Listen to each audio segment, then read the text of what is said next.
The Tao of Self-Confidence, Episode 33.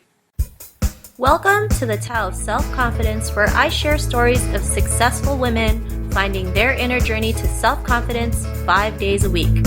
Subscribe to our newsletter by visiting thetaoofselfconfidence.com. Well, hello friend. Welcome to the Tao of Self-Confidence, where I share stories of amazing women who have discovered their inner journey to self-confidence. I'm your host, Sheena Yap Chan, and today I have a special lady on today. She is from Denver, Colorado. She is a business consultant and coach, and she is a fabulous lady. That's all I have to say. So, without further ado, I want to introduce you to Brittney Pappano. And Brittney, how are you doing today? Maybe you can fill in a little bit more about yourself to the listeners. Hi, Sheena. I'm actually first super honored to be talking with you. So thank you for this opportunity.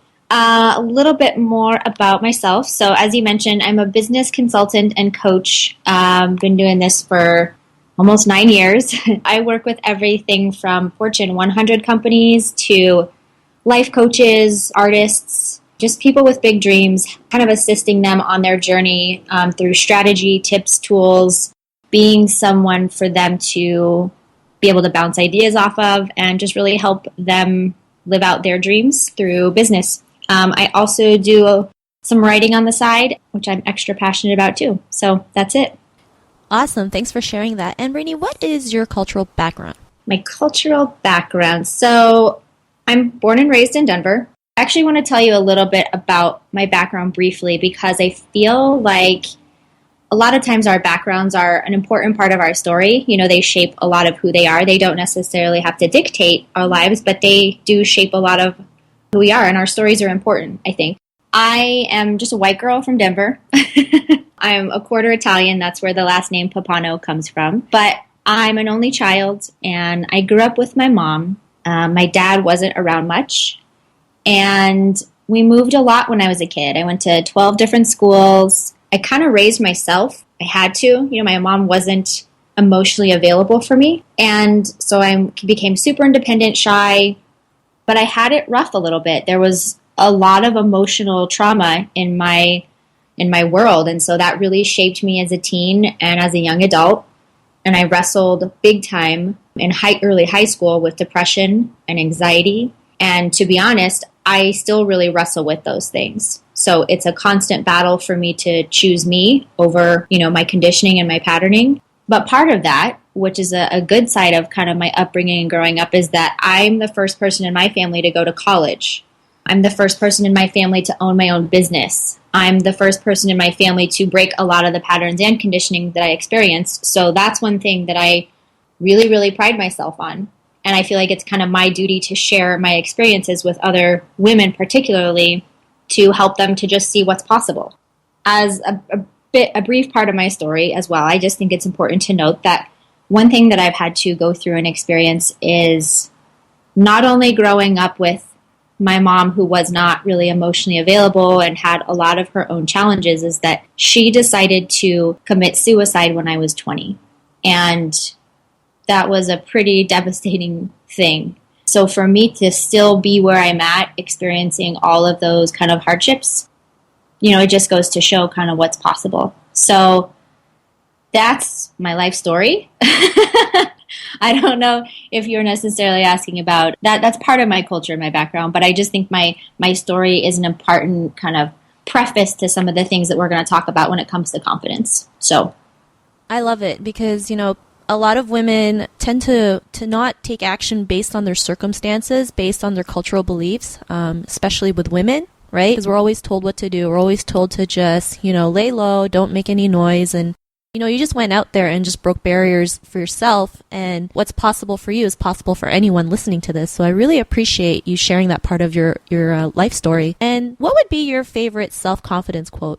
The greatest project you will ever work on is yourself. I love that. And it's true, right? I mean, if you want to be confident, and I'm not saying, we're like the cure for self-confidence, but I mean, it's going to be a never-ending journey, right? So that's why you are your greatest project. You are your greatest, project, right? You have to work on yourself every single day. And because if not, you're going to go down, right? And we're here to help you lift you up. So thanks for sharing that, Brittney. I was just going to say that that is something that I live by every single day. And it's not just, like you said, it's a work in progress. It's not just something that I work on myself like here and there. No, it's every day. It's like a relentless, someone has to vouch for me and support me and love me and encourage me. And we can't always look to people in our lives to do that. That's not necessarily their job. You know what I mean? That's our job. And so it's a relentless commitment to ourselves. I also tell all of my clients this because I think when it comes from a business standpoint, that the more that you work on yourself at a very personal and soul level, the more success you'll have, the more money you'll make, the more everything. You know, a lot of people have those kinds of goals, like I want to make this kind of money, I want to do this with my business, I want this to be successful in my career, at my job or whatever.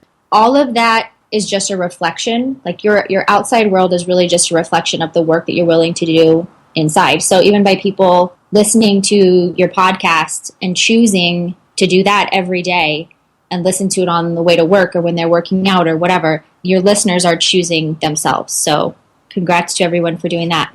Thanks for sharing that. And I wanted to ask you, in your own words, how would you define self-confidence? Self-confidence is first a knowing. It's a solid knowing. And then second, it's a knowing of what you can do and what you can achieve. To me, that is confidence. Now, another aspect is self-worth, because I think an important component to confidence is self-worth. Do you know what I mean? Yeah, for sure. I mean, you have to see yourself as worthy, right? I mean, so many women out there feel like they're not worthy of the things that they want in life, right? I mean, I'm guilty of it too, right? And even when I go down that rabbit hole, I have to stop and tell myself that I am worthy. So I think self-worth is like one of the most important things when it comes to confidence. Right. And just as you were saying, I think all of us have some sort of conditioning and patterning that get in our way. Our work is to do our best to undo some of that conditioning and patterning to reveal who we really are. And in that is when we discover that knowing of who we really are and who we are not. I think self-worth and confidence, it takes a lot of courage, like a lot of courage to be yourself, to face challenges, to face yourself, to, and as you said, want what you really, really, really want. Like it takes a lot of courage to want what you really want and to be who you know that you really are. A few other components that what I think of when I think of self-confidence is it's living your truth. And there's an element of being in a truly, truly confident person. You know, there's a level of kind of effortlessness or not trying so hard, because again, that goes back to that knowing of who you are. And so you really don't just have to try so hard. And when you do try hard, it's for you. It's not for anybody else. I think one of the things that I've had to learn in building my confidence is that I have to set some boundaries, and I have to be okay with those boundaries, especially with people I'm very close to and loved ones and, you know, family and significant others, like really setting boundaries while still keeping my heart open and saying no to some things and saying yes. But that's part of my confidence and knowing my self-worth. Thank you for sharing that, Brittney. And I know what you mean by having that knowing, because when you're yourself, it's just such an easier flow. It just feels lighter. Mm-hmm. And you're not as stressed. Mm-hmm. So yeah, it's very freeing. It's very liberating. But again, it takes practice. Like, and it's a continually evolving process. Yeah, for sure. I mean, that's why we have to work at it every single day. So thanks for sharing that. And you know, what was your life like before, like your discovery of self-confidence? Well, I'd actually like to share a story with you, because I think it will help illustrate your question, if that works. Yeah, for sure. Okay. Back in 2012, I was working with a small consulting firm here in Denver, and it was a very, like, big girl kind of job. I felt like, you know, legit. I was like, I got my consulting job. I'm getting paid this amount of money. So I was really, really proud to have this job. Granted, I didn't love the job. It was really, really hard. I felt a lot of pressure, but I felt like it was a reflection of me saying I have arrived because I had this job. And with only being with the firm for about 13 months, I unexpectedly got laid off. And I had no notice. I I was devastated, like completely devastated. How was I going to pay my bills? I only had a couple of $1,000s in savings. I had no idea what I was going to do.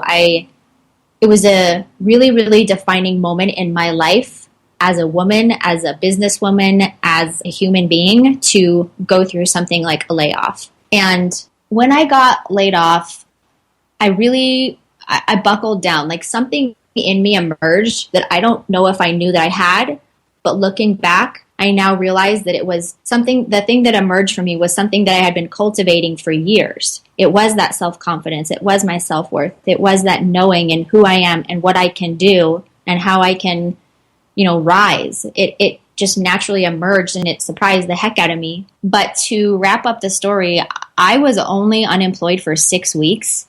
You hear stories of people being unemployed or out of work for months, years. And I was able to create some opportunities and situations for me where I was only laid off for 6 weeks. So I had a nice little vacation. And the best part of it was I emerged owning my own business, working for myself, and I actually doubled my income because of the new opportunity that I had. And it seems surreal, but every part of the story is completely true. I chose to see such a devastating thing as a layoff as an opportunity. It's like the universe had opened the doors for me and I had to choose. I had to choose me. I had to choose to dig deep in all the things that I had been cultivating and working on myself and to know that, okay, this is my shot. This is it. And so really, some of my dreams came true. I had always wanted to own my own business, but I never knew how I was going to do that. I don't come from a family of entrepreneurs. I didn't know how I was going to make it happen, but the universe provided me an opportunity to actually, what it was a project where I could work on the project, but I couldn't be an employee. I had to be a contractor. And contractors in the world of consulting, you have to get your LLC, you have to get a tax ID, you have to pay your own quarterly taxes. So in order to work on this really awesome project, I had to own my own business. And as a contractor, they tend to pay very, very well. And you see a lot more of the money because the money is coming to you directly versus like a firm or someone else who has to take a big chunk to make their business run. So I had doubled my salary and I owned my own business. And it was a very important part of my story and my life because it helped me to know who I am and to build my confidence and to know that I can take care of myself. I can do this. I can actually, and not just take care of myself, but I can actually make my heart's desires my reality. And that was a huge, huge piece for me in terms of my confidence and my self-worth and having it all just come to fruition. Thank you for sharing that story, Brittney. And I love how, you turned something that was so devastating to most people, right, getting laid off, into something, something that you could create a positive outcome out of it, right? You were able to, have your own business, double your own salary, had a little nice 6-week vacation. And I mean, you've done some more awesome things too recently, right? Yes. So that story has just always sat with me and just felt like people needed to hear it because it's a little bit surreal. Most people probably wouldn't believe kind of how wonderfully it worked out for me. So I actually have an article published on a website called XO Nicole. It's XONECOLE.com. Maybe we can provide the link for folks, but it's just it's entitled How Getting Laid Off Was the Best Thing to Happen to Me. So if people want to check it out, they're welcome to. I actually go into the details of the process of getting laid off and what I actually did specifically in those 6 weeks to have such the outcome that I did. And there's a lot of comments and, people having a good conversation about their own career challenges or getting laid off. And so if people are interested in reading more about it, that would be awesome. Yeah, and I'll get you that link. Thanks for sharing that. And, to the woman who's listening to the story, she's loving every minute of it. She, maybe she's in the same situation as you and, she's in her own journey of self-confidence. What would be that one tip you would give to her? Just one? You can have more than one. This is what I spend my life doing. You know what I mean?